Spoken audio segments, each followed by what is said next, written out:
Hi. How's it going? I got bad news, everybody. I got bad news for all of you. We're going to bring somebody else in to make the announcement.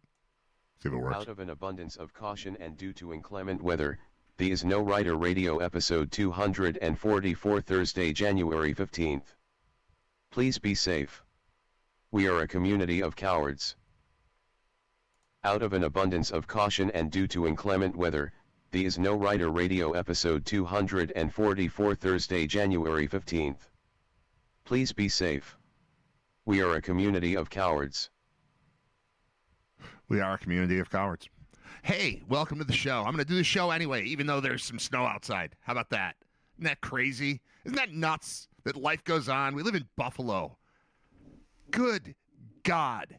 That I paraphrased. Well, I changed the end of it. The start of it was exactly the text I received at 5:30 a.m. I didn't see it till, after 9, because I hit snooze a couple times and whatever.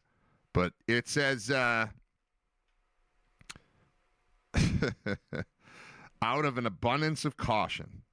If you're starting with out of an abundance of caution, isn't that an indicator that you're like, yeah, this is weak. This is us being weak. An abundance of caution for what? Why is school closed? My sister lives in Boston, Hamburg, Boston, not the real Boston, the one here. I bet they're closed, and I bet there's a reason for it. Although I think the snow was supposed to be mostly north. I'm not sure, because I'm mostly north, and we don't have anything. But I do have 3 kids home. I'm sorry, I have 2 kids home. One of them heard there was no school and left. And he went to McDonald's with his friend, which is about as far from here as the school is. What are we doing? I've been enraged since waking up. I don't get it, man. The first I learned that there might be snow today was when Bob Gaughan was on yesterday, and he was talking about clearing his neighbor's driveways. So he's in charge of 4 of them because his son lives next door, and his son's worthless. According to him. I don't think his son's worthless. I think his son's great. And how the people at the corner houses don't do their driveway or don't do the sidewalks, and how that sucks, and they're in cahoots, and they know that if one does it, the other one has to do it, and it'll make them look bad. So they don't do it. That was the conversation yesterday. That was the first I heard that the beautiful, lush, green backyard that I saw yesterday at my house was about to be sullied by this dirty snow. It's not dirty snow, it's just snow, but you know what I'm saying. What are we doing? What are we doing? So I'm going to, here, let's, this is what all the news channels must have been like this morning. For the entirety of the show today, I'm just going to read all the closings. Out of an abundance of caution, just to make sure all of you are safe. 716 and more is closed today. I don't know what that is. Agribusiness Child Development at Batavia is closed today. Akron Central Schools. Akron Newstead Senior Center. Albion Central Schools. Alden Central Schools. Alden Stay Fit Dining Senior Services. Alden's Meals on Wheels. Well, that's just not serve food to senior citizens because of an inch of snow. Holy crap. Alexander Central, Amherst Central, Amherst Christian Academy, Amherst Senior Center, Arc, Erie County, Hamburg. Don't I sound stupid right now? Don't I sound stupid for the last 48 seconds? I've just been reading things that start with A that are closed because it's snowing on January 15th in Buffalo. What a bunch of losers we have become. This is pathetic. We are pathetic as a society. I blame COVID. I blame everything that happened around COVID for turning us into this. But this is atrocious. This is embarrassing. We have a calendar on our wall. Part of me wants to do the show like walking around today, going outside and realizing there's nothing wrong out there. I want to show you my kitchen calendar that is loaded with events for today. So today should be, my wife she's got a ton of stuff going on. She works from home, but she's upstairs and she's got a bunch of meetings coming out. There's just a bunch of stuff. So she's swamped. She was working till like 11 or 11:30 last night before finally bailing on it and going to bed. I'm working on a bunch of stuff, some for the show, mostly for Brain Vault, which begins in 12 days now, 2 weeks from 2 days ago, so whatever that is. Yeah, 12 days. It's a Tuesday night at the Cas in South Buffalo. Tickets available online, thecasbuffalo.com. We're up to 17 tickets sold so far, the last I looked. So that's pretty good, something. But I need you guys to go do that. That would be very helpful. The more the merrier. Please fill it, because I'm spending way too much time getting ready for this 2-hour event. And that's just the first of many, because we're doing it every Tuesday, starting on that date. But getting ready for the first one is a lot of work. Maybe I should shut it down because it snowed today, so we probably won't hold it, right? That's the way we work. My God. Attica's closed. Aurora, Waldorf.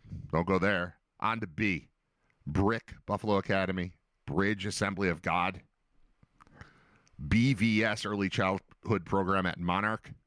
BVS, Early Childhood Program at St. John's. Barker Central, Batavia City School District. Bemis Point Central. Bemis Point has a school. Bethesda World Harvest International Church, closed today. Beyond Learning Center. Bishop Timon St. Jude. Born in Buffalo LLC. Born Hava Chateau Terrace. Born Hava Grace Academy. Born Hava Lockport Academy. Boys and Girls Club of North Chautauqua County. Boys and Girls Clubs of Buffalo. Brockton Central. Do any of you people have more than an inch of snow? Some of you do. I started to say this. My sister lives in Boston. There's probably a reason for like Hamburg schools to be closed. Maybe there's a reason for, I don't know, Lewiston. Let's see if Lewiston's closed. Just pull them out of nowhere. I just know that it was supposed to hit north. Yeah, Newport. You're out. Lancaster. Just scrolling through. Canton. Iroquois. Hamburg. Is there anyone willing to stand up? Is there a school superintendent willing to stand up and go, I know that everyone else in our community is weak as hell, but we're going to have school today. Hey, teachers, you've got a job to do. Get here. You live in Buffalo. It snows sometimes. You might have to brush off your car. You might have to shovel. It might be a little slick. You might have to go a little slow. But we're going to need you here because we built our society around the fact that kids go to school. Kids go to school on weekdays. Time out.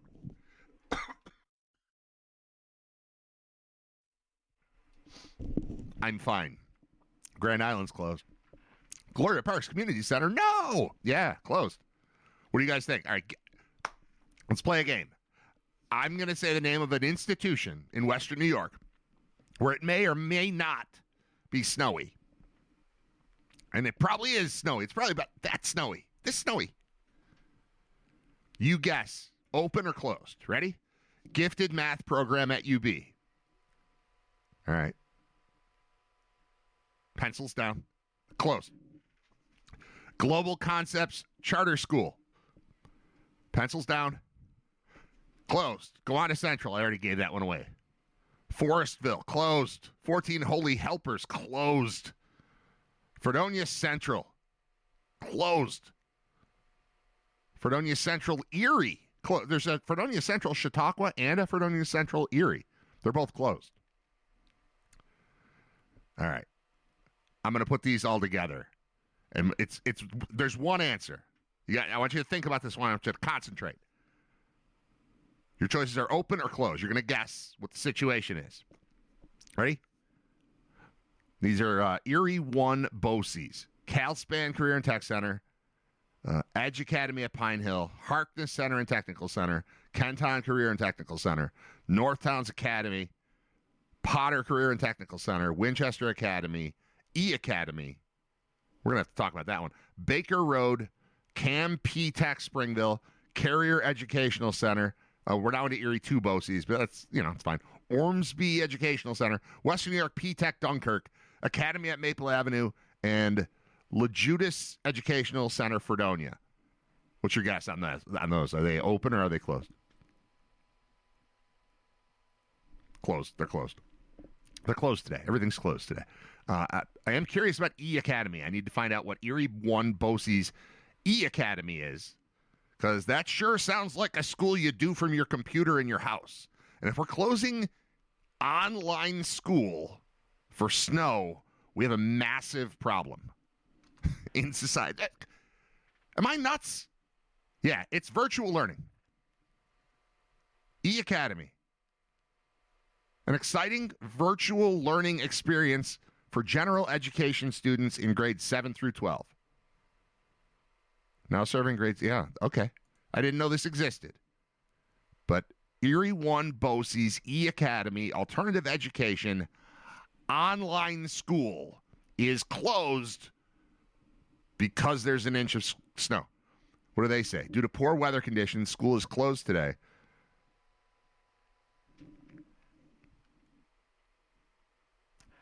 That's the perfect example. And that's why I have one friend who's a superintendent in Western New York.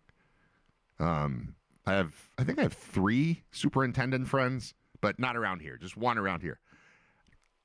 And I don't want to, put him on blast by putting him on here and making him defend all of this cowardice that exists amongst our entire educational system and society in general when it comes to snow. But I blame COVID. COVID normalized cancellation of things.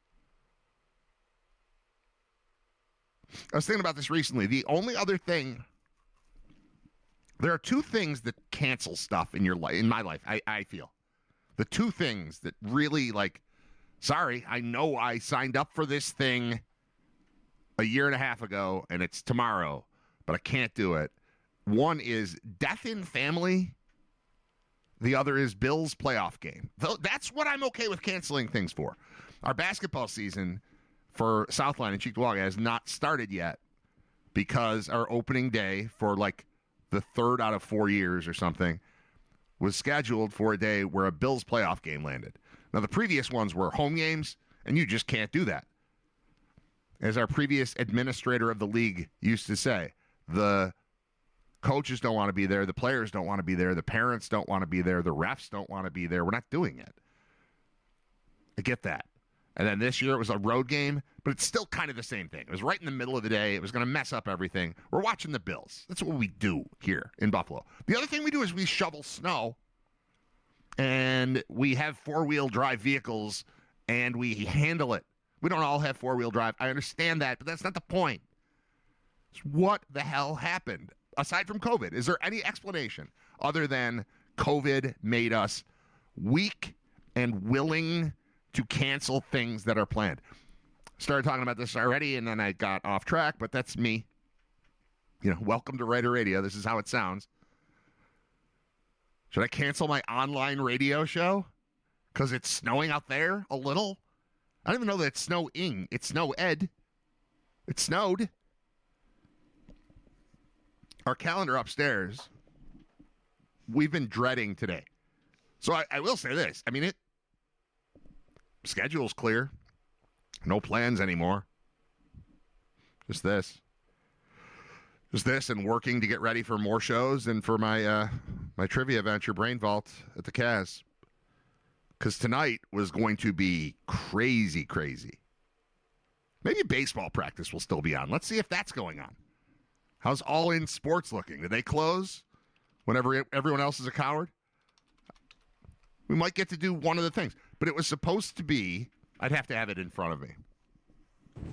I'll try. All right, so today's Thursday. It would have been everybody goes to school, everybody gets home from school, and then we launch into everyone's got to be everywhere at the same time mode again. So it was Zach has basketball practice 4:30 to 6 for school. That's canceled because school's closed. 6 o'clock, Drew has baseball practice. That is not affiliated with a school and may still exist. So schools might be the problem here. We're thinking through it. I also threaten often to take calls. 288-5246 is the number. I do want people to check in from around Western New York. If you're available and interested, let me know your situation. Like, what happened? When did you find out school was closed? Because it seems like they're all closed. And what are you doing with it? And do you believe in this? And are we all cowards? Because this is terrible. I think this is a terrible life that we're leading at this point. When let's just close Buffalo then. Let's all move elsewhere. If we can't handle this, what are we? If the Bills were playing tomorrow, all the schools would be closed, and we'd still have the team asking for volunteers to come shovel the stadium, and we'd go. What is this? Basketball at 4:30 obviously is canceled because that's at school. 6 o'clock baseball practice might still be on. 6 o'clock concert. Kids have been preparing since September for a concert. That's canceled. I believe it's a 6 o'clock and a 7:30 concert because they do the younger kids and then the older kids. 2 concerts canceled. So my trumpet playing son, concert canceled. My saxophone playing son, concert canceled. And then there's another basketball practice slated for 7 o'clock. I don't know how we were going to do it. We were just going to wing it, and I was going to miss some stuff, I think.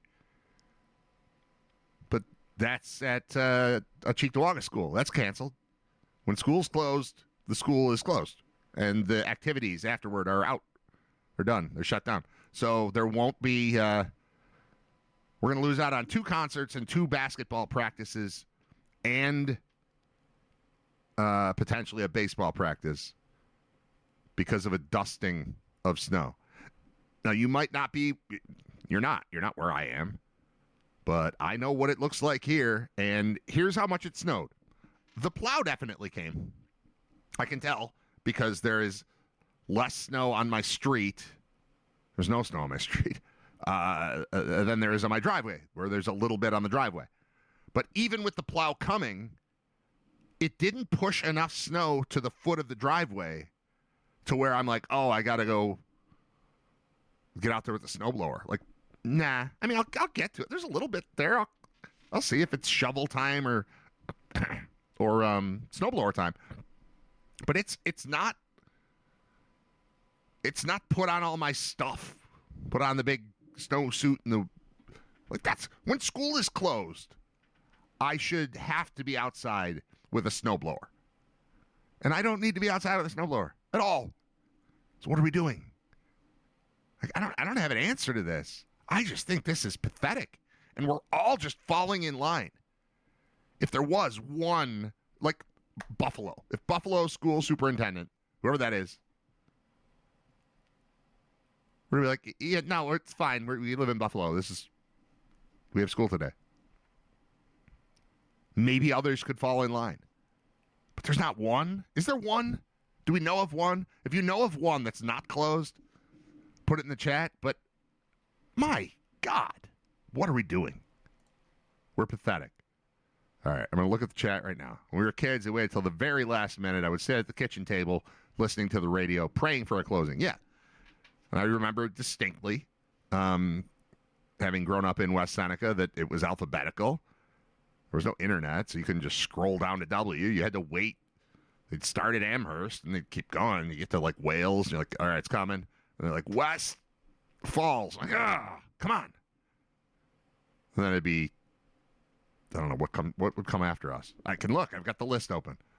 What came after W? There was one that was like the death knell. Like, you knew, like, they said that one. They didn't say us. We're past W. This sucks. What would it be? I'm going to look. What comes after W? West Valley. West Valley was the one that meant West Seneca, it's not happening for you today. And it never did. Or Williamsville. Williamsville's closed. I know that because here we are. Wilson, Wyoming, Youngstown. If they said Youngstown, you're like, oh, man, you're not even on W's anymore. Sucks. This is terrible. It's terrible and pathetic. Good news is the kids are quiet. There's no noise. There's no fighting. I was texting with my buddy. He's like, yeah, the kids are screaming at each other, so I guess they're playing video games. This sucks. Out of an abundance of caution. If you have to write out of an abundance of caution, that means you know you didn't need to do this. Out of cowardice is what you should say. out of keeping up with the Joneses, out of peer pressure. Maybe that's what it is. Is it peer pressure? I should at least, like, when I take a break, text my superintendent friend. I don't want to call him out, but, like, is it peer pressure? Who made you do this? I would assume anyone who makes it to the level of school superintendent has intelligence and probably some wisdom, right? Like, I would never say that our superintendent is stupid. I shouldn't say that. There was one. But generally speaking, like, school superintendent is a very respectable position and is only for people with intelligence and education. Yet I strongly believe they are all succumbing to some level of peer pressure. But why? What are we doing? What are we doing? Teachers, are you okay with this? Are you okay with, like, I used to find that to be a respectable position as well. And it's not respectable. But it's like, is there anyone who's like, no, I'm going to go to work today. Today's Thursday. We have school. I'm going to go there.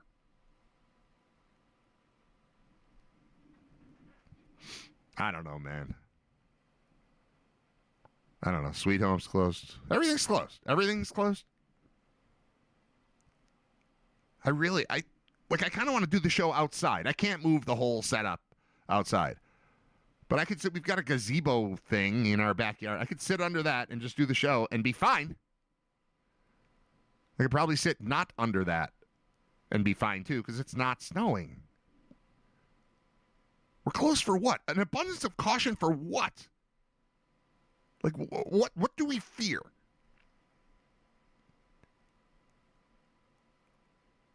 There have been 2 or 3 days in my lifetime. I don't remember the blizzard of 77. But 2 to 3 days in my adult lifetime, let's say. So I know we had a blizzard in 85. There's an ice storm in, I don't know when that was, 93 probably, 94, something like that. We had the October thing. That was crazy. That was a good reason to close schools. Because you couldn't drive on the roads at all because all the trees and power lines were down. And there was no electricity anywhere. Like that made sense. That was worth closing. This is not anything at all. But our society is built around our school system. It really is. Our school systems, I should say, but like collectively, our school system. There is an anticipation that on Monday through Friday, from September through June, children will not be home. This impacts me less than it impacts others.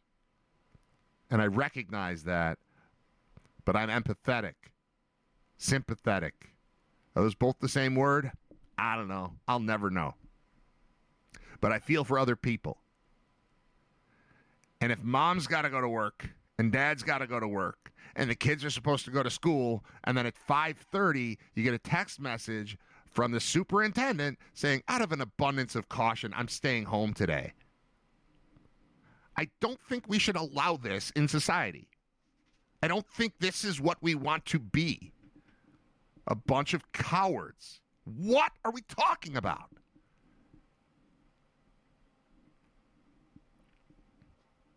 It doesn't actually matter to me. It doesn't, but it's very frustrating. All right, so we've also closed Spectrum Healthcare Coordination, Erie County. I don't know what Spectrum Healthcare does, but it sounds important. And I feel like people might need to get there. One says services, medical, services, medical. 1, 2, 3, 4, 5, 6, 7, 8, 9, 10.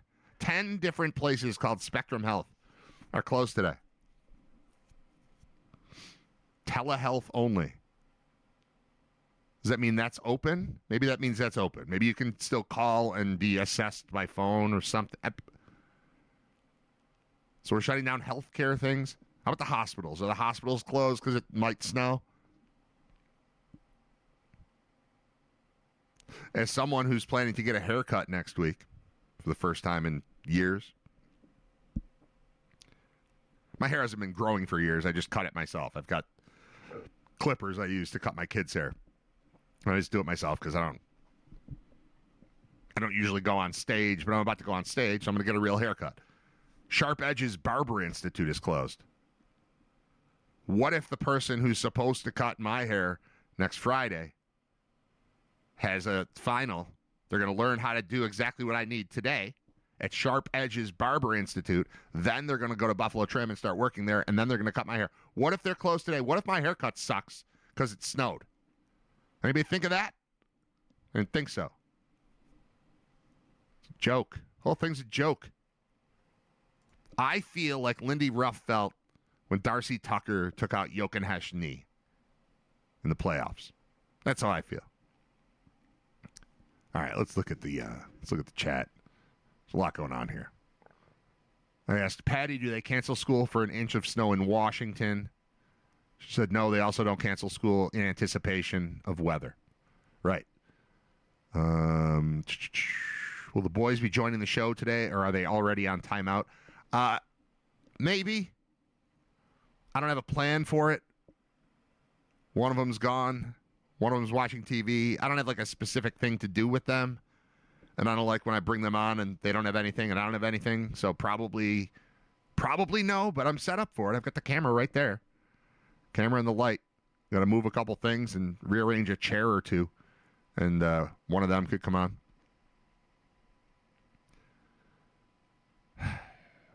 I said, or what is it? Oh, somebody said, feel free to address your concerns in the live stream. And I said, I feel very free. I'm tempted to call my good friend, best man / school superintendent friend to harass him about this, but I guess I'll leave him alone. Patty says, hell no, my kids were the school's problem when they were that young. Mama needed her free time. Yeah, right. That's what I mean. Get on the bus. Where's the bus? No bus? Out of an abundance of caution? Cowards. It's the craziest thing I've ever heard. Oh, no, it might be cold today. Let's cancel school. It's not that it might be cold. It's that it might snow. What is the temperature? What is the weather forecast? I haven't even looked at that. God, this is annoying. Out of an abundance of caution and due to inclement weather, the Is No Writer Radio episode 244 Thursday, January 15th. Yeah, okay. Please be safe. We are a community of cowards. I've got 16 degrees. Precipitation, 34%. Wind, 9 miles an hour. No school.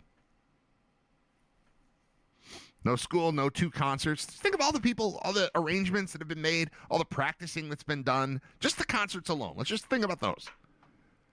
These are massive events with, affecting family upon family. They're going to fill up an auditorium twice, I believe. I think it was 2 separate concerts because there are so many friggin' kids involved in the bands that they have the younger kids first and then the older kids. And I think it was going to be that. Or it was going to be one long one, but either way. I've got a 7th grader. No, what do I have? I have a 6th grader and an 8th grader that were both supposed to be in a concert tonight. So what do? Just move that to a different day? We've got a lot of stuff on our schedule. We arranged things around this. We canceled on basketball practices. I would like to withdraw the cancellation on the practice because that doesn't look good when you say you can't make a practice. Then the practice doesn't happen. And so you're like, oh, good, I didn't miss it. But you were still the kid, the family, that's like, we weren't coming. And they don't arrange playing time around that or anything. Maybe for the school one they do. But we weren't going to miss the school one. But the school one is going to miss us because it canceled itself. Ugh. Are you embarrassed? If you are a school administrator, school teacher, are you embarrassed that this is how we all see you now? Because I think you should be. What are you doing? High of 17, low of 12. Our schools are indoors, so that's fine. All right, hourly forecast. I want to know what it looked like at 5:30 this morning because I don't know. I just know that I got a text then.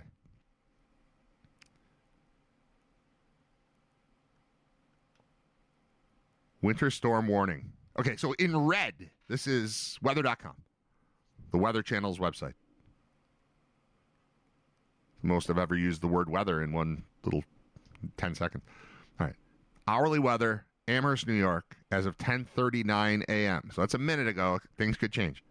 There's a red banner that says winter storm warning. And then right under that, in not red, it says occasional snow likely to continue for the next several hours. And then it's got little blue lines that seem to indicate like when it might snow. There's 3 levels here. It's heavy, moderate, and light. And between now and 3:30, 3:15, there are little bars showing all of it. Every one of them says light. Then after that, it shows nothing. And then after that, it shows even lighter than the light. So from like 3:15 to 5:15, it shows nothing at all. And then tiny little bumps for like, oh, you might see a flake or something. And that's the whole deal. Winter storm warning. Warning. Occasional snow likely to continue for the next several hours. It might snow a little.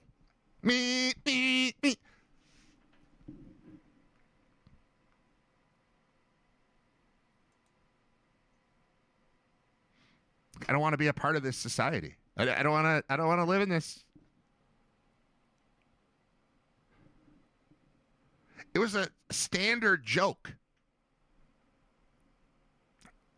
I'm going to say when I was a kid, but I feel like until 2020 that when it snows in D.C., let's say, it shuts down. Or like they get half an inch in Baltimore and the world ends.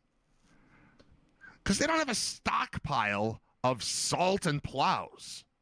We do. We live here. We can handle it. We could handle it. Apparently now we can't handle it. We're closing online schools. Online schools in Buffalo. Erie Bosie's E-Academy. I don't know anything about it. But I know that it sucks now. Sorry. Our virtual learning center is closed. Please don't log in. It's snowing outside. All right, back to the chat. Consider us therapists who don't charge a copay. It's the craziest thing I've ever heard. I already said that one. Our schools are more likely to cancel if the roads look like a glazed donut. Snow, not so much. Yeah, sure. And I'm not even saying all of Western New York is wrong for closing schools. I'm saying Amherst and Williamsville are wrong for closing schools. This is absurd. Closing schools and canceling basketball times 2 and canceling concert times 2. All today. Today on our calendar is like bedlam. And, you know,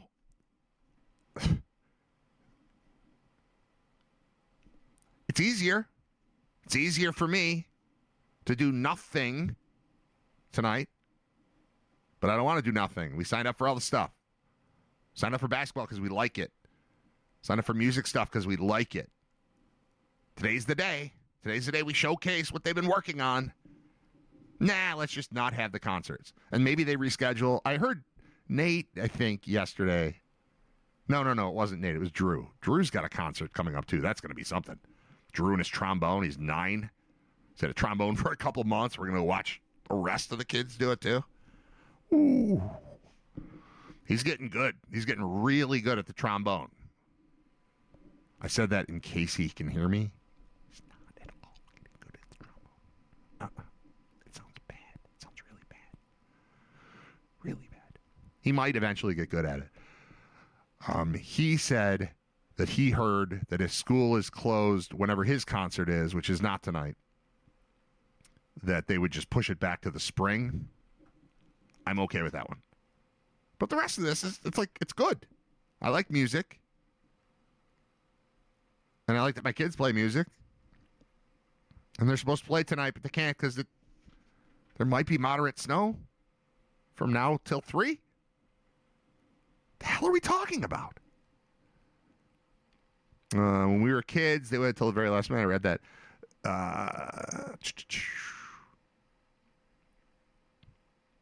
Oh, yeah, this is good.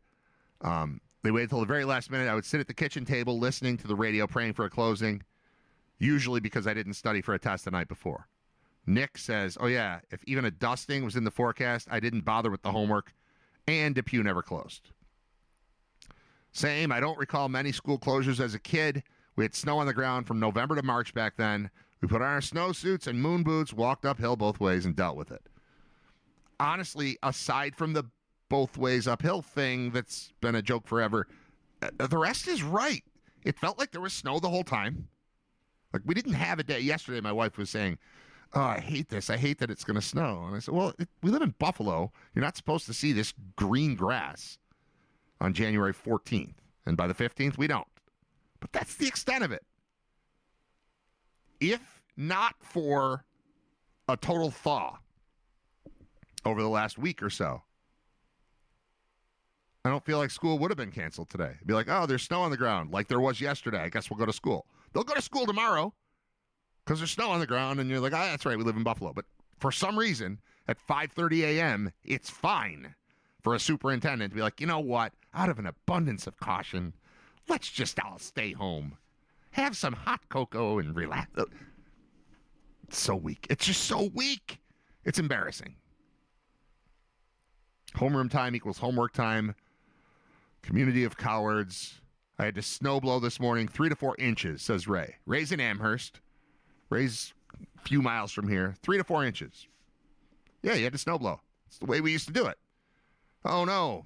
It snowed. Guess I better get up half an hour early. Clear the driveway. Or clear just the end of the driveway so that it's safe. Clear the sidewalk for the mailman or whatever. Mailman's going to be fine. I'm not canceling mail, right? Rain, sleet, snow, hail. Who the hell cares? I think that's their motto. It's something like that. I'm paraphrasing the motto of the USPS. But my man Tim is going to put coupons in my mailbox or something today, right? That's going to happen. He'll be fine. He's walking. He might have already done it. Soft snow day today. 2-ply. I remember when it took a minus 20 wind chill before school closed. Yeah. October 2006, surprise, 20-year anniversary. That's really 20 years ago. Jesus. My man Arbo called in sick today. You should definitely go out and shovel your driveway and sidewalk, Brad. I will, Ray, when I'm done with the show. I got the show. The person cutting your hair next Friday should have a license by now. They would have had exams a long time ago. That's helpful. Brad, not shoveling the driveway or sidewalk. He has 3 kids home. That'd be just dumb. I was outside at 3:30 a.m. and it was snowing a little more heavily than it is now. Wait, kids do manual labor these days? I thought that was only in the olden days. Everything got softer after 2020. I thought COVID would have killed the snow day with the Zoom classes. Right? How about that? How about virtual class? Oh, the teachers can't make it to school? Well, get on the computer like the kids are gonna. And we're going virtual. Fire it up. Lock them in a room and give them something to do. It's not on me. At 10 o'clock in the morning to deal with 3 kids? Well, it's only 2 because one just went to McDonald's. How's your snow day? If my kid just went to McDonald's, which is right by the school. Garbage. All right, time out. I'll be back. This wasn't my intention. I didn't cancel the show. I'm still doing the show. But the show became about this garbage. Stick around. It's episode 244 of Writer Radio. It's not canceled.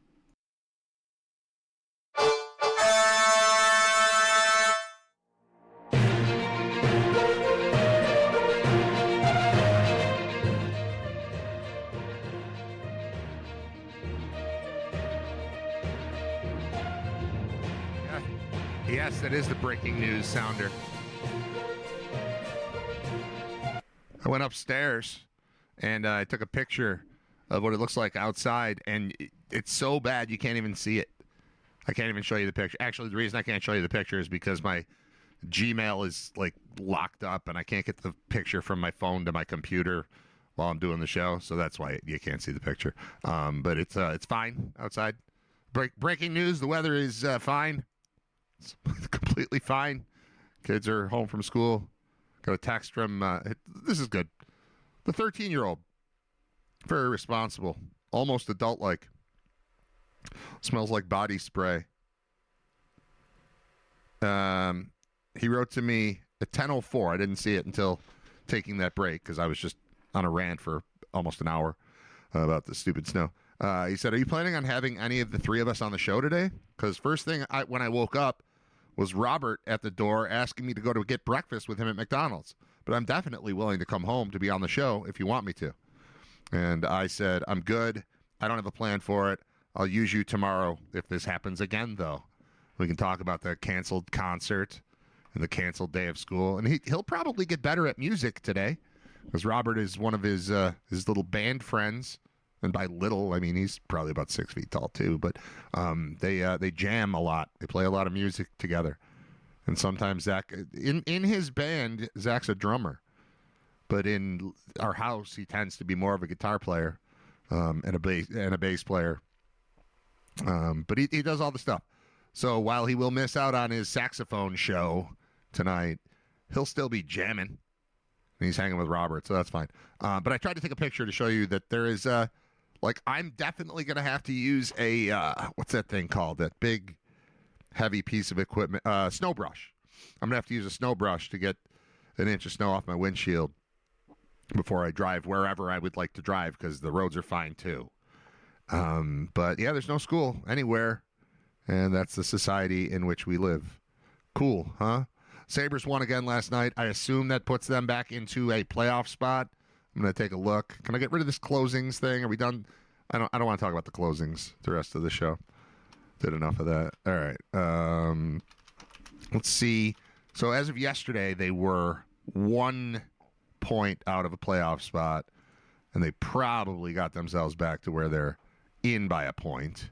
Let's see. When I do wild card standings, there they are. Oh, look at that. They're above the Bruins, too. Tied with the Bruins, but above the Bruins. Does that make sense? Oh, because they've got 2 games in hand. Okay. All right. So they've played the fewest games of anyone in the Eastern Conference. Other teams have also played 45, but teams have played between 45 and 48 games. So they've got 1, 2, and 3 games in hand on the teams, every team ahead of them except for Tampa, who's in first. Tampa's played 45 games. They've got 61 points. The Sabres have played 45 games. They've got 54 points. So they're 7 points behind the conference leader, Tampa Bay Lightning, and tied with the Bruins with 2 games in hand. A point ahead of the Leafs with a game in hand. 2 points ahead of Pittsburgh, no games in hand. 2 points ahead of Philly, no games in hand. So that was a swing game. They could have dropped down to where Philly is had they lost last night. But they took care of the Flyers. I saw some of the game. I didn't watch all of it. I was involved in a bunch of other stuff, and I was working on I can't stop working on the trivia show. Brain Vault. Tickets available now at thecasbuffalo.com. I was working on that, but I had it on like off to the side. I'm here, and there's a TV over there that I can see if I lean around the furniture here. I got my whole record collection there, and I've got my stereo there, so I have to lean like that. But the TV comes off the wall and goes like that, and so I can kind of see it. And I had it with no sound, but every time I looked, it was better and better. I think 5-2 final last night, and they beat the Flyers, so that's cool. I don't know what's next for them. When are they back in action? Let's see. Looks like tonight against Montreal. Yeah, home tonight against Montreal. Here's how you can tell things are changing. When you look at the list of games, sometimes known as a schedule, on ESPN.com, it tells you the road team, then the home team, then the time, then where it's on TV, and then it says tickets. Tickets as low as blank. And there have been times this year where it would say like tickets as low as $6. And right now it says tickets as low as $70. So if you would like to use whatever secondary market, this is Vivid Seats, you could probably do better than 70, but still, $70 tickets, the lowest available on this thing. I never try to buy tickets, so I don't know what they really cost, but I believe that this is at least a barometer of interest in the team. Like Columbus, you could skip the Sabres game. You'd have to leave now. Be careful, the roads are treacherous. You'd have to leave now, but Vancouver at Columbus tonight, tickets as low as $16. So that's gonna, it's gonna take you 6.5 to get there. But once you're there, tickets are only $16. What else is cheap? You can go to LA tomorrow. I didn't know you could buy anything in Los Angeles for $28, but Anaheim at the Kings, Ducks at Kings, as low as $28 tomorrow. What other ones are cheap? New York at Calgary, $22. How about this one? Seattle at Utah, tickets as low as $562. I guess there's just nothing going on in Utah. Is that normal? That Utah, what is it, Mammoth? Utah Mammoth? Is that the name of the team?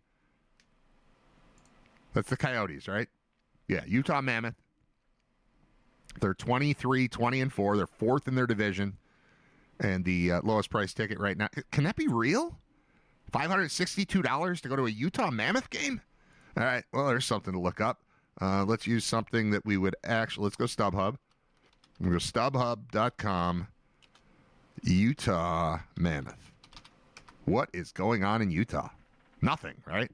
Nothing. That's why hockey tickets were big. All right, Ticketmaster. There we go. Ticketmaster is offering me Utah Mammoth tickets for how much? Utah against Dallas on the 15th. Wait, what was I even looking at? Oh, that was tomorrow. But that was in a couple days. Anaheim at Utah. All right, tonight, tickets at the Delta Center.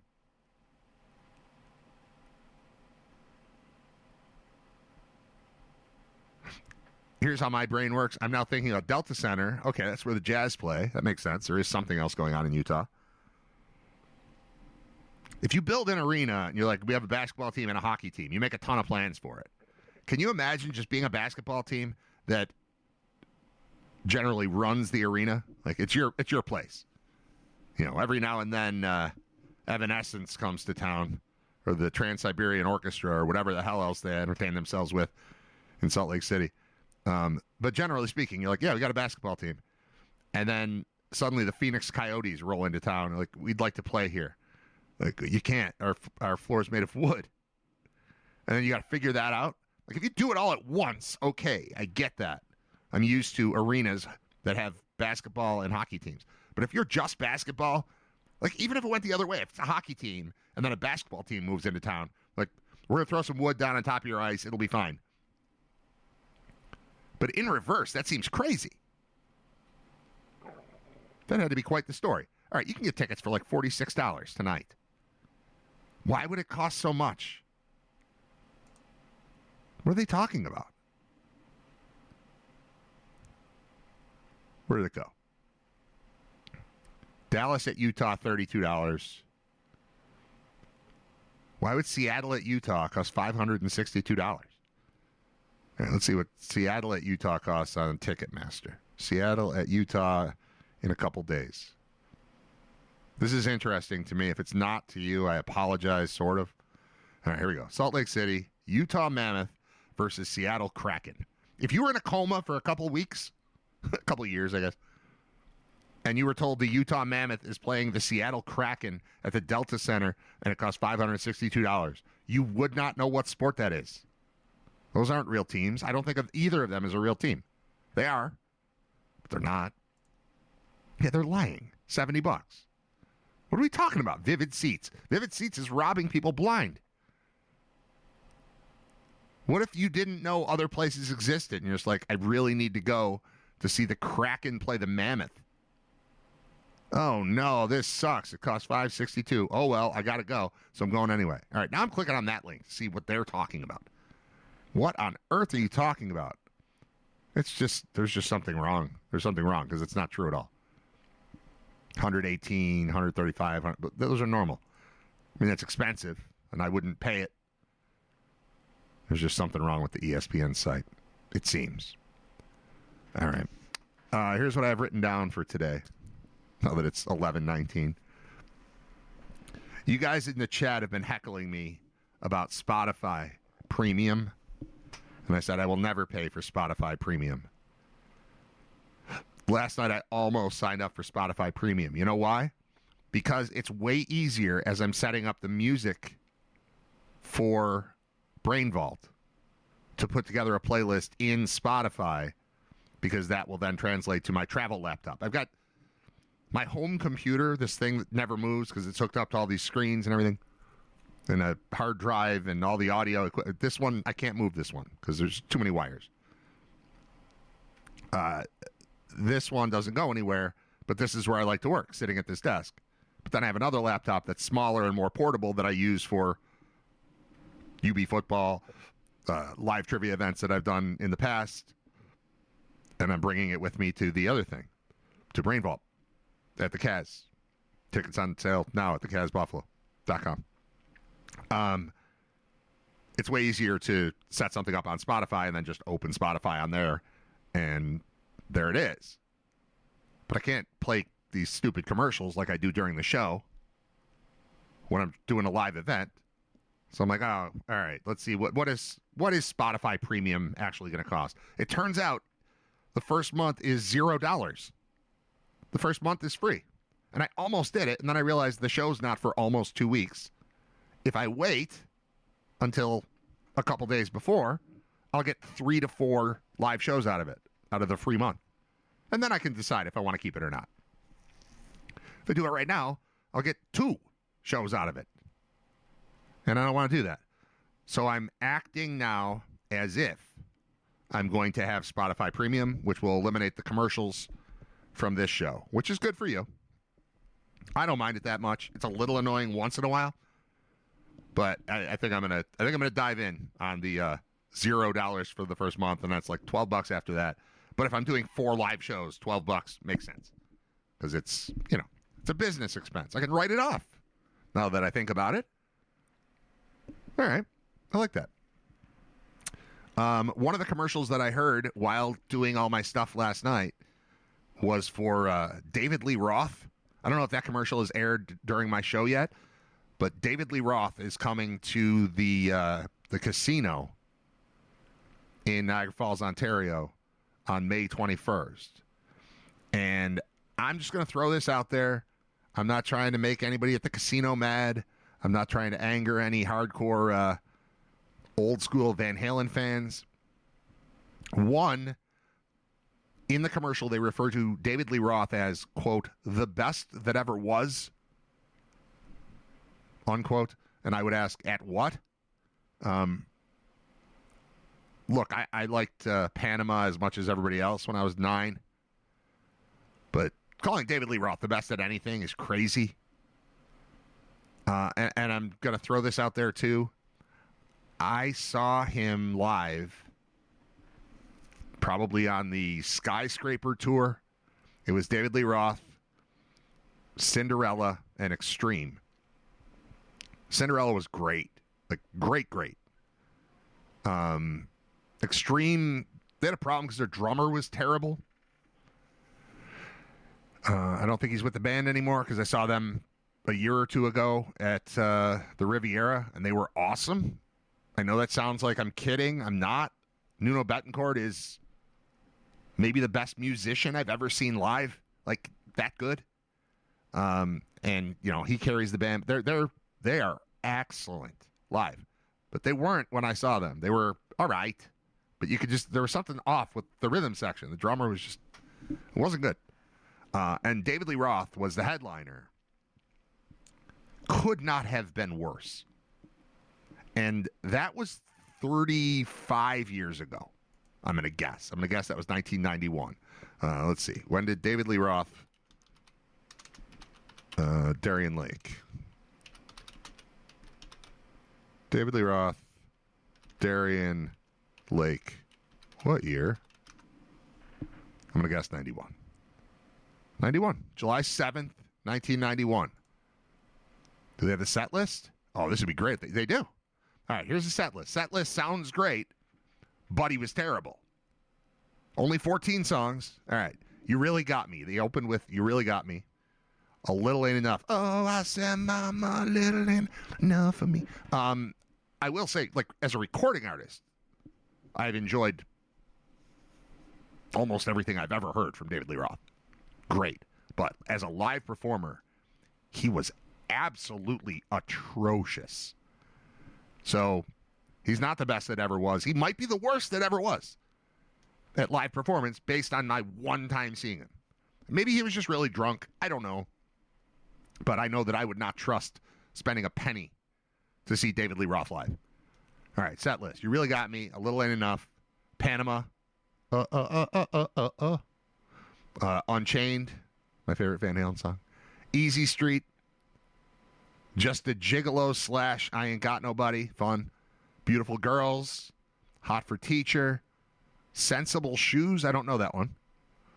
Just Like Paradise. Yankee Rose. Ain't Talking About Love. California Girls. And the encore was Jump.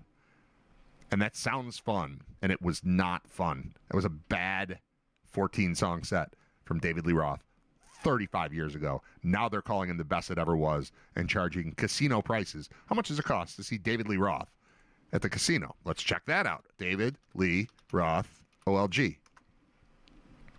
OLD. More like OLD. Get it? Because he's old. That was hilarious, Brad. Good one. All right, purchase tickets. Let's see. What would this cost me to go see David Lee Roth suck at the casino? Find tickets. Is it sold out? I bet it's not sold out. It shouldn't be sold out. That's not going to be a good show. Don't tell him I said that. $85. Section 9. All right, that's not bad. 67. Oh, Canadian too. $86 Canadian. I don't know, what's the exchange rate? Canada, U.S. exchange rate. We're at $86, including fees. Ooh. Canadian dollar is only 0.72. So 72 cents there. So let's say, what was it, 86 Canadian dollars. $62 to see David Lee Roth embarrass himself on stage at OLG stage at the casino on May 21st. You've got that as an option, as an entertainment option. I'm not going. I heard one of the coolest statistics I've ever heard yesterday, or I read it, I should say, but I'm going to say it out loud, and now you'll hear it. And maybe you already know this. As we're getting set for the NFL playoffs this weekend, one of the teams that will be playing is the Rams. They are led by head coach Sean McVay. Sean McVay is about to coach his 15th playoff game, the 15th playoff game of his career as a head coach. How many different opponents do you think he will have faced in those 15 games once he takes on the Bears this weekend? The answer is 15. 15 playoff games in his career as a head coach. 15 different opponents. I don't have anything to add to that. I just thought that was super interesting, cool, and weird, and fun. All right, the other thing I had written down at the top of the show, so this was supposed to happen an hour and 28 minutes ago. I wrote down AI for show notes and naming shows. That's right. Okay. I have found, I don't want to talk about AI every day, but I've been using AI every day, and I like it. And my wife keeps making fun of me for it. It's like, have fun in the basement with your friend. And I do think of AI as my friend. We have conversations. We get along well. I yesterday told it it's okay to swear at me, and it now swears at me. Not at me, but just in conversation. It now talks more like my friends. I have a vulgar group of friends. They're very polite when they come on the show, but their language is salty. And I just felt like I'd be more comfortable if the AI would talk to me that way. That way I could talk to it that way, and it worked. It immediately was like, oh, good, thanks, man. Thanks for letting me know. That's cool. I'm not going to be rude, but sometimes the language, there are words I want to use, and it'll help me explain it to you and get through to you. And if that makes it better, then good. It's something like that. I don't know. Our conversations are weird, me and AI. But I've been using it for the show notes, which I strongly encourage you always to subscribe to the show on YouTube and on Spotify. I think that I put everything up through Spotify, and then it populates over to YouTube. And I think the notes go with it. I haven't checked in a while, but I think that's how it works. But the way that it works now, all right, I got to go to Spotify. What I was doing, so here's my process every day. Show ends, I take the video of the show, video and audio together, and I get rid of the breaks, because the breaks have the music with copyright on it that I can't post on Spotify or YouTube. So I get rid of those, trim it down, take a 2-hour show, it becomes an hour and 41 minutes or something, and then I post it. But I'm not going to sit there and think about everything I said and then try to sum it up. So what I've been doing is, after I post it, within half an hour or so, there's a transcript of the show available on Spotify. I take the transcript from Spotify, I cut and paste it. This is for anybody who's thinking, how could I use AI? People keep talking about it. What would I do with it? I'm telling you what I do with it. You don't all host shows. You probably have different usages for it. But just to give you a little glimpse at how it gets used by me. I take the transcript of the show, I copy and paste that into ChatGPT, and I've got a thread going where it knows what I want now out of it is read this whole thing, sum it up in 2 paragraphs, and also give me 10 possible headlines, because I was told a long time ago, but I didn't adhere to it because I just didn't have the time to do anything about it, that naming your episode 244 is not preferred, let's say, for how algorithms work. Like, it just doesn't get promoted the way that you would like it to be promoted when you're when you're just calling the episode a number. It's like Writer Radio episode 244. Who the hell that doesn't know me or know what the show is gonna be like, oh wow, I wonder what Writer Radio episode 244 is? Nobody. So you need a better headline as like the title of the name of the episode. So now I'm letting Spotify do that. So the latest episodes, what I would call episode 243, Spotify calls low gas, high stress, middle school drop-off survival. Like, I don't know that that's great, but it's better than 243. I'm just going to read the names of previous episodes. Tuesdays are fake, Brain Vault is real. Toast, riboflavin, and Goo Goo Dolls. He let his kid pick the playoffs, and it turned into a parlay. All I had was the P. He let his kid pick the playoffs, it turned into a parlay. It was a failed parlay. It was horrible. This coach's availability just messed with Buffalo's head. He cut his own hair and questioned artificial intelligence. A tech disaster accidentally revealed what the show really is. I don't remember why that makes sense. Fish, board games, and the case for hitting go. When the body betrays you and the Sabres don't. The Bills lost by 1, and it might have been their best loss yet. What's that about? Oh, the Eagles game. Writer Radio returns with Brad opening the show immediately on the Bills' 1-point loss to the Eagles in miserable weather, and bringing in senior Philly correspondent John Fuller for an early temperature check from the other side. Fuller says the game felt like both teams playing exactly like they have all year. Philly strong early, then conservative. Buffalo hanging around, then driving late and coming up just short on the 2-point conversion. Brad largely accepts the loss, calls the Bills' late drive one of the coolest he's seen, defends going for 2 given the shaky kicking situation, and argues the game felt fake because conditions watered everything down, while still believing Buffalo can beat anybody in the AFC if Josh Allen is even healthy-ish. He's not healthy-ish, but he's a full participant in practice. If you've been following along with the injury report, it's just like Josh, and it lists like 7 different problems, and then it just says full, like participated fully. Conversation rolls. I don't need to read all that. It's a couple weeks old. I'll sum up yesterday's show, though. Low gas, high stress, middle school drop-off survival was the headline that it came up with for yesterday's show. And it summed up the show by saying, Brad opens the show admitting he botched the post-game routine. Yesterday's episode never got uploaded to Spotify because he ran out the door and was all over the place. So he's playing catch-up and promising to post both shows today. From there, it turns into a full brain vault build-up. He met Larry at Buffalo Trim, locked them in as the first official sponsor, and mapped out a grooming timeline so he can debut a cleaned-up look right before the first live Brain Vault show at the Kaz on January 27th. Brad riffs on the 90s Gen X don't care, don't sell out conditioning and frames this whole glow-up as a way to normalize trying to look good without feeling like a sellout, especially with social media proof coming when Buffalo Trim films the before and after.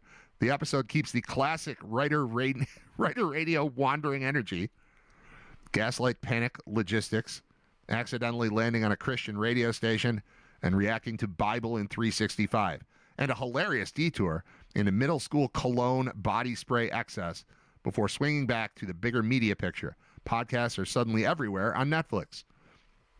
And Brad's all in on that.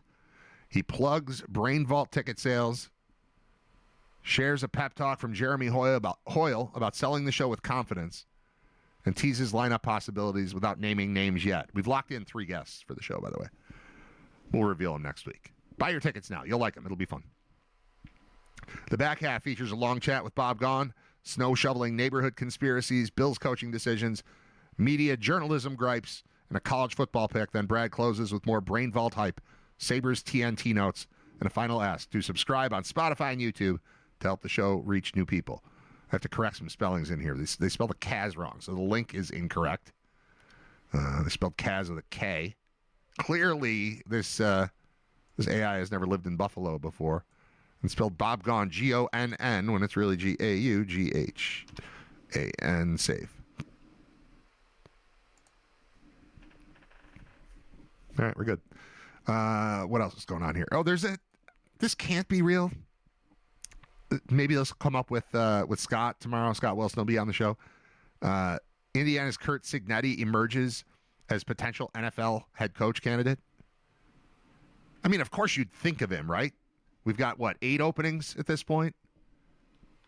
If you're trying to pick the next 8 people who should be coaching an NFL team, the guy who took Indiana from losing his program in college football history to juggernaut has to be at least considered. But I don't know. Him just getting to the championship game reopens his contract window. I think they're going to have to pay him $1 zillion, and I think that's fine with Mark Cuban financing things and possibly stealing data and providing it to him. I'm not sure. But here's the story from, this is last week that this was published, so maybe this is not real. While the college football coaching cycle is quieted down, the NFL's window is just beginning. Could Cignetti, a 2-time Big Ten Coach of the Year, make the jump from Indiana to the pros? Mike Florio speculated. Says it likely doesn't hurt that Indiana's 38-3 blowout win over Alabama in the Rose Bowl has opened up a clause that calls for a fair market review of Cignetti's contract this offseason. He's earning $11.6 million per season with the Hoosiers. If he doesn't get a significant raise, it's possible the NFL could come calling, with front offices always seeking the next up-and-coming coach who can turn their program around. Cignetti could very well generate some interviews this offseason. Referring to a 64-year-old man as up-and-coming is encouraging to this 51-year-old broadcaster. I'll say that, but I'm not buying that as up-and-coming. Plus, with his contract up for review, if the Hoosiers don't offer Cignetti a salary that places him in the top 3 of earnings among college football coaches, his $15 million buyout would disappear. Though it still seems unlikely for Cignetti to leave Indiana for the NFL.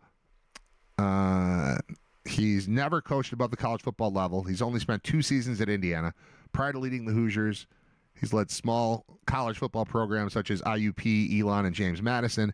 Still, success is success, and Cignetti has enjoyed a lot of it in the past 2 seasons. The way he's been able to turn around and maintain his programs could be just what an NFL team is looking for. So that's not even a real story. That's just a little speculation there, and it's not even new, and I apologize for bringing it to your attention.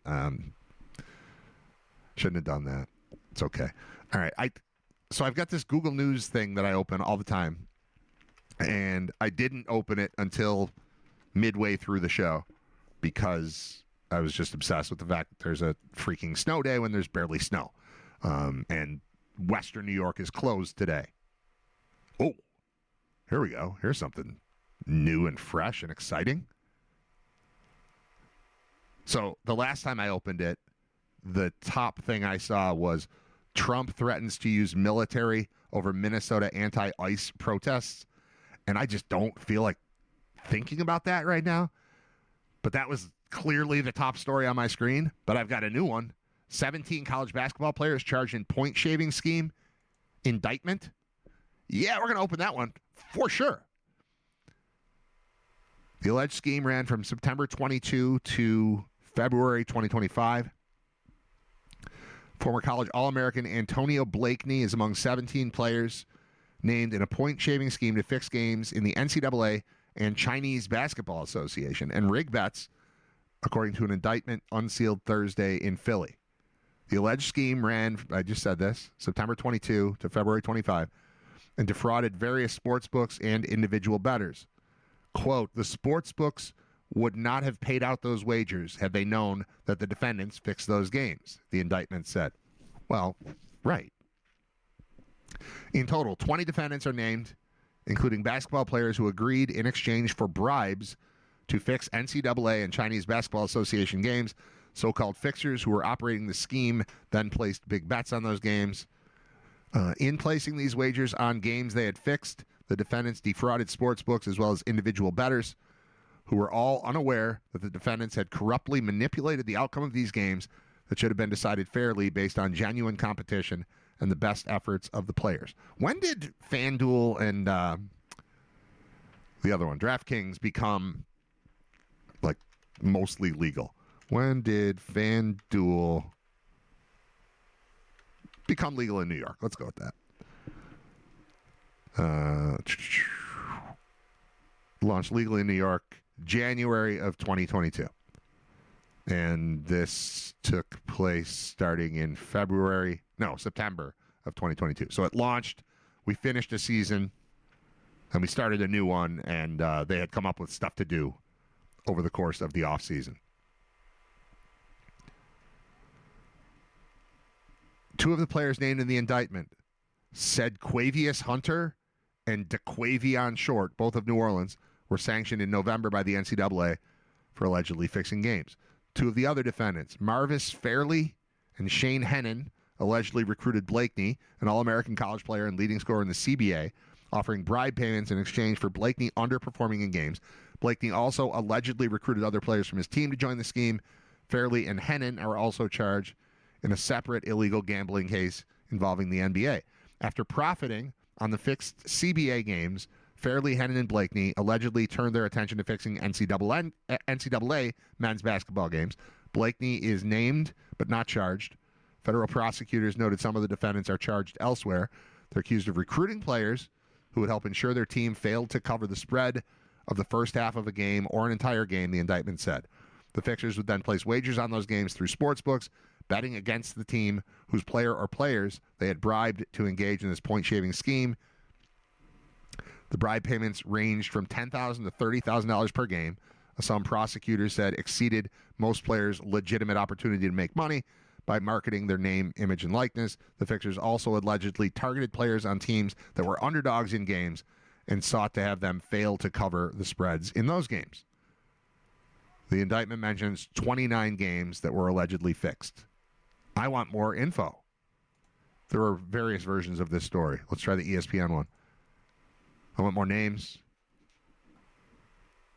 I want teams. I don't need dates. Here we go. Here's more names. 20 men have been charged.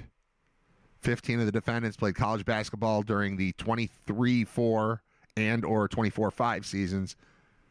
Two of the players named in the indictment, already had them. Four of the players charged. Simeon Cottle Carlos Hart, Kamian Shell, and Omar Korisi have played for their current teams in the past week. This is where it gets gross. There's a list of the schools named in the indictment. I'm going to read most of them. I'm going to skip over one. Abilene Christian, Alabama State. I'm going to skip over one that starts with B. Coppin State, DePaul, Eastern Michigan, Fordham, Kennesaw State, LaSalle, New Orleans, Nicholls State, North Carolina A&T, Northwestern State, Robert Morris, St. Louis, Southern Miss, Tulane, and the one I skipped is UB. We're doing this live. Work for them. Can't not do it. Is there anything else about it? Uh-oh. All right. I don't see any names that I recognize from the program. I will say, if you're thinking bad things about UB now, because I just said this, they're really nice, and they came and read to my kid at school yesterday. Daniel Freitag, who scored 33 points the night before in a loss, was at my kid's school reading to fourth graders. We're not blaming him. Now I want to know more. This is honestly, my thought was 20 players. I bet there's something MAC related in here. And there are 2 MAC schools listed, one of which is Buffalo. Okay, cool. How do I find more about this? This makes me want to stop the show to learn more about what the hell we're talking about here. But that is the top story on Google News right now, is a point shaving scandal. And then when I click on the ESPN version of the story, UB is mentioned. Cool. College basketball players among those. Let's try the CBS version. Let's see if we get any more. We're just going to dig pretty deep here. Yuck. FBI found that more than 29 games were fixed. Investigators identified. Oh, there's Western Michigan now. See, this one says Western and the other one says Eastern. There's no like Eastern or Western Buffalo. Both of them say Buffalo. So UB's on the list here. Started in September 22. Same story. Included former Arizona State star B.J. Freeman, New Orleans Jamon Vincent, and Mississippi Valley State's Donovan Sanders and Alvin Stredick. No further word about Buffalo's involvement there. Let's try the Yahoo version of the story. This is weird because it's a car crash, you know. Like I don't want to look, but I can't not look. And I don't want to see Buffalo, but I kind of want some details about why are we on the list? I apologize for not having more information about this. I'm sure we will. I'm sure it's going to come up again now that, UB's involved and on a list of teams with a point-shaving scandal. I mean, I'm going to be mad if UB was shaving points. I'm going to be mad that I didn't know. Like that. I'm not saying point shaving is cool, but if I knew about it, it'd be a lot cooler, right? CNN. That says 15 players among those charged. ABC says 17. This is clearly a breaking story. Yahoo says 20. ESPN says 20. Washington Post doesn't have a number, but if I try to open that one, it's not going to work. Live updates on the developing arrest of 20 people. Pat Forty. He'll hook me up here. All right, let's see what Pat Forty has to say at SI.com. This is what it's like doing a show on my own. I don't have a reporter to call. It's just me.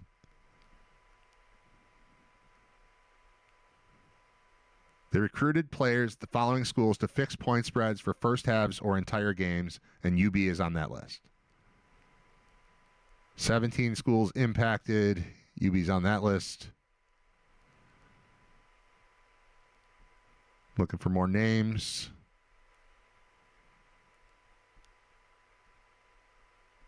Bear with me. This is shocking would be the wrong word, but startling, I think, is probably right. Let's just look for the word buffalo on this screen and see if that exists. It's here twice, just on the lists. We don't seem to have any details on who.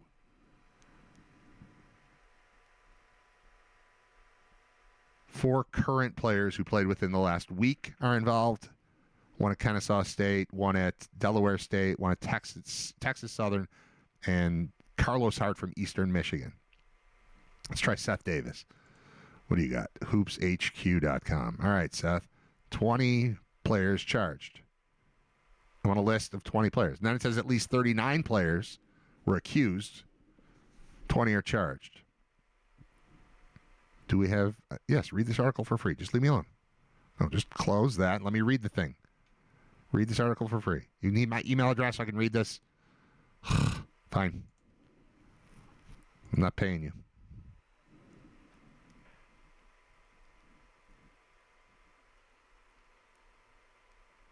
Okay, there's a picture, and it's not a UB Bull. That's good. Power conference, games involving Butler, Buffalo. Nothing. I gave you my email address for that. You told me nothing.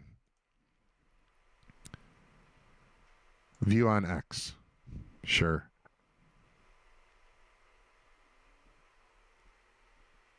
I mean, is this big enough that I just Google point shaving and Buffalo and the name is going to come up? That's kind of what I'm looking for here.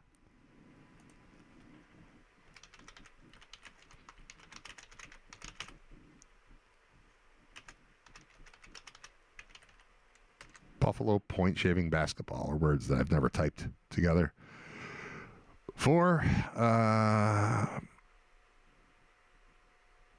Here's the thing about Western Michigan. All right, let's try that one. Let's see if it's Western Michigan. Because this could all be related. This could just be Western Michigan was dirty and Buffalo's connected. Yeah, here we go.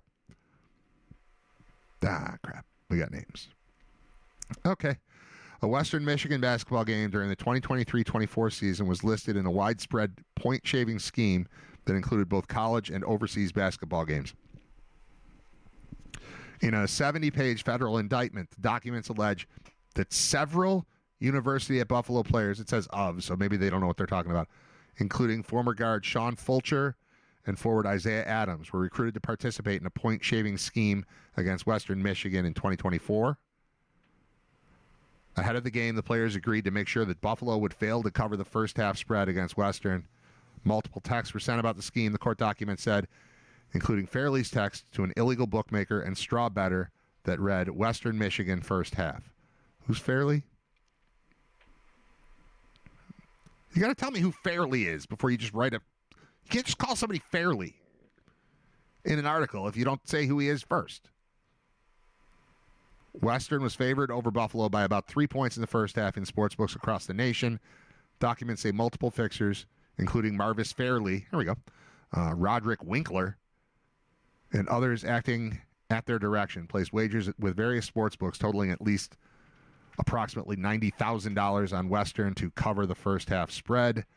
In Buffalo's game against Western Michigan on February 24th, 2024 in Kalamazoo, Fulcher, Adams, and a person listed as person number 5 in the document helped Buffalo fail to cover in the first half. The team was outscored 47-32, and the bettors won. It blended in really well, if this is true, because they lost a lot of games last year. And maybe that's why they're so much better this year. They're not actively trying to tank games. That's not cool. None of this is good. None of this is good. This is me finding this out in real time. None of this is good. Fulcher, Adams, and person number 5. The document said that with the bet covered, the second half was much closer. Without the Buffalo players intentionally underperforming in the second half of the game, Buffalo played substantially better, with Western Michigan outscoring Buffalo by only about 4 points, 44-40. That's exactly 4 points. Western won the game 91-72. After the game or the day after, several people tied to the rigging, including former college basketball standout Antonio Blakeney, spoke with Fulcher, Adams, and person number 5 about delivering payments. It says defendant Smith, who was flying to Buffalo to make the payments, then texted with defendant Fulcher to agree upon a location on the Buffalo campus, where defendant Smith later delivered the bribe payments to the Buffalo players, the document said. Well, this is gross. I'm trying to decide, do I want to talk to somebody about this? Do I want to continue talking about this by myself? Do I want to stop the show to read more about it before talking about it? Or do I want to end the show 5 minutes early so that I can do research on this and we can talk about it tomorrow? I'm up in the air on all of those things. If I could easily just have info popped onto my screen, I would just keep going. But I feel like I'm going to be this is gross. I don't like this. Do not like this. You know what I want to look at? I want to look at UB's schedule last year. Buffalo basketball schedule 2024. Yeah. All right, let's go to the official site. See if they've scrubbed it yet. That'd be Fuller.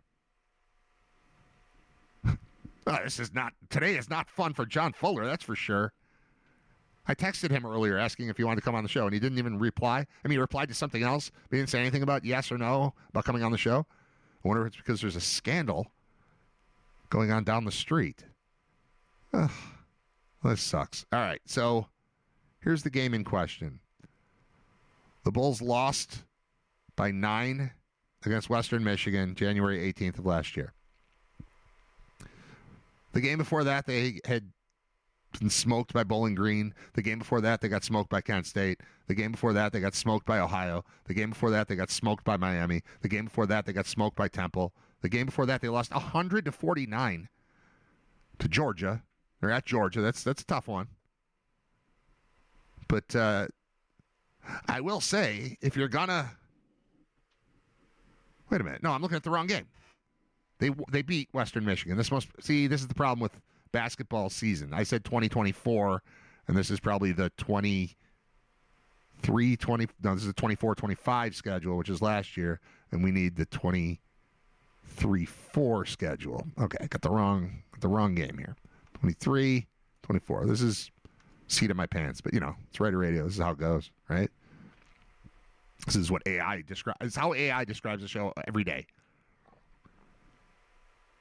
Overall, 4-27. I thought they won 9 last year. 4?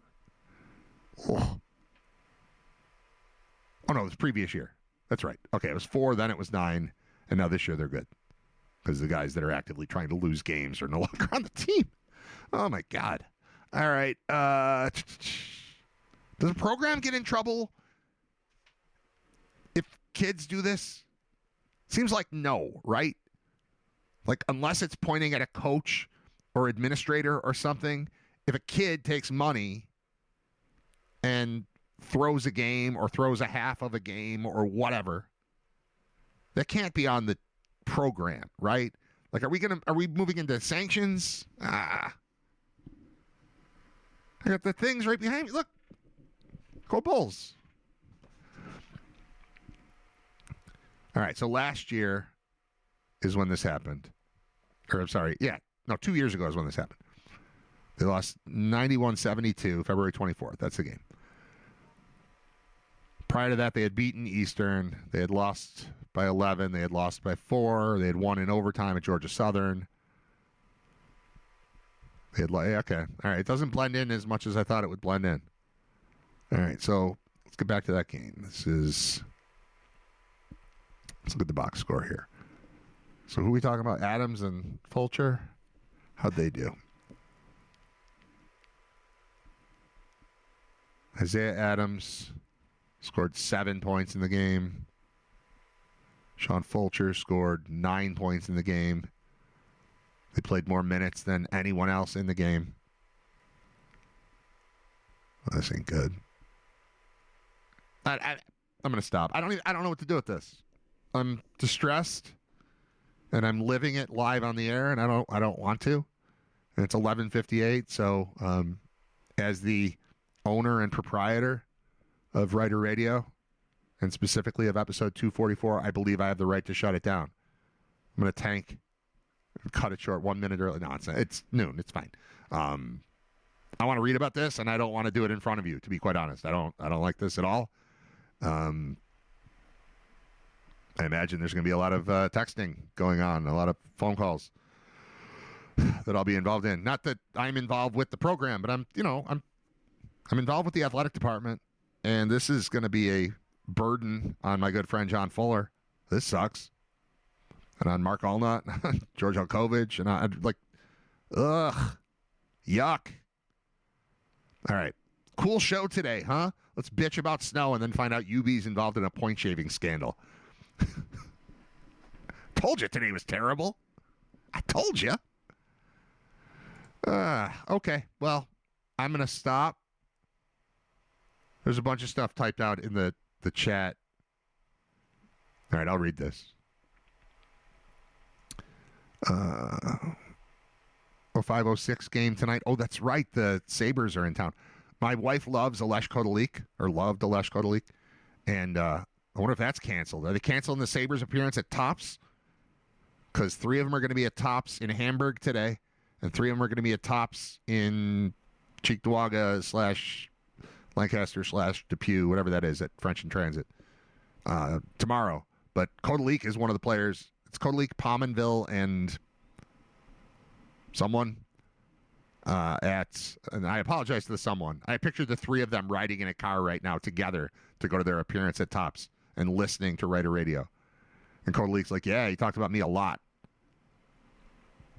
And Pominville's like, yeah, he mentioned me. And then the other guy's like, what the hell, man? What is this? Pyatt. Taylor Pyatt. That's what it is. Taylor Pyatt and Kodalik and Pominville at Tops in Hamburg. And we're not going to go. The kids are all home. The world is closed. But my wife's got a Kodalik jersey. There are 2 people in the world with Kodalik jerseys, and it's my wife and Kodalik. So going with that would be cool. I said, I'll even go with you so that he doesn't take you from me. And she said, he wouldn't take me. I said, he might. He might. And then what? Then what happens when school's closed? My wife's off in the Czech Republic with Alesh Kodalik, my ex-wife. She's not my ex-wife yet, but if she leaves me for Kodalik, she would become my ex-wife. Can't have that. So I said I would go with her, but I don't think we're going to go because the kids are all home. And they don't even know who those people are. I don't know if they could name a Sabre.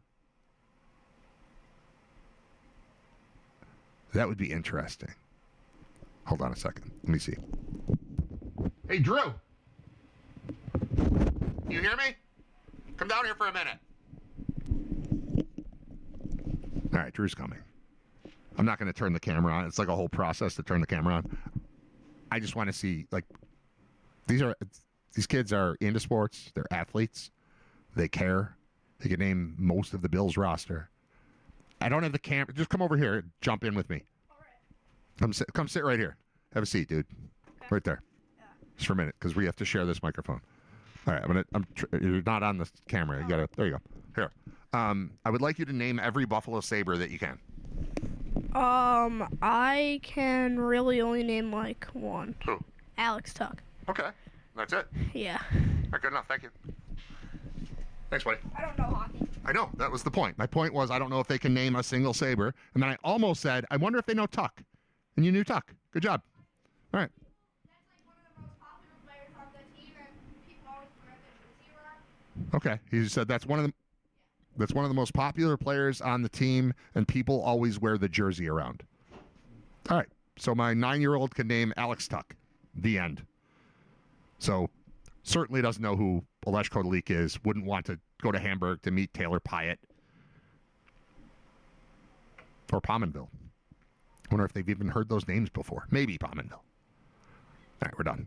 No, wait. I'm going to read these. Read these things. Ad-free music.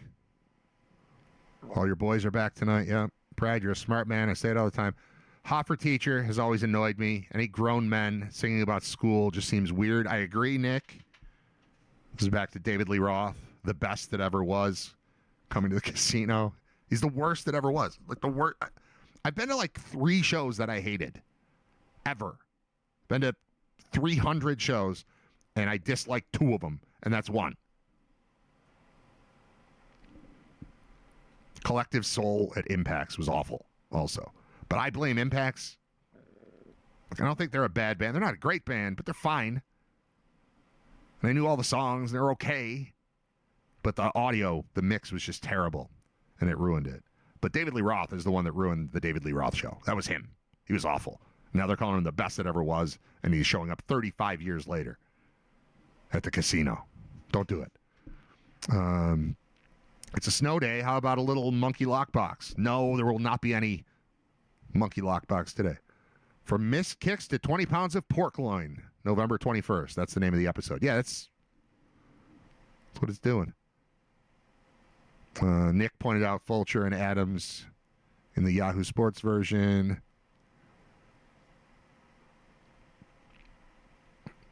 All right, yeah, we got to all this. I just came across a photo of Paul Hamilton in his hockey days from 1975. Says AC man. When I talk to Paul on the phone, his face pops up. And I didn't do this. I didn't set that picture, but it's it's Paul from the 70s as a skinny little hockey player. It's weird. I don't know why it does that. But yeah, I've seen pictures. There was somebody back in the day when I worked at GR. Somebody came to a remote or maybe came to the station just to drop off an Amherst hockey yearbook from whatever year, just because it was full of pictures of Paul. I may still have that somewhere, or maybe I gave it to him. I don't know. Sounds like 2 years ago. AC Man says, hi, Drew. Hi, AC Man, is what Drew would say if he was still down here. All right, now I'm done. I'm going to look into this UB thing. Not cool. And I'll be back with you tomorrow. That'll be cool. It'll be a Friday show. Scott Wilson will be here. Hopefully the kids will be at school. We can clean up this mess. I'm going to go snow blow the driveway, I guess, and the sidewalk and all that stuff that we talked about yesterday with Bob. And I'll return tomorrow. All right? Thanks. See ya. What are you doing for lunch? I don't know. I have a turkey sandwich. We're going to go around the corner. I think you should come with us. This is a great place. I don't know. Okay. We brought you a shirt. Will you get out of here? Will you get out of here? Will you? Now, will you go to lunch? Go to lunch. Will you go to lunch?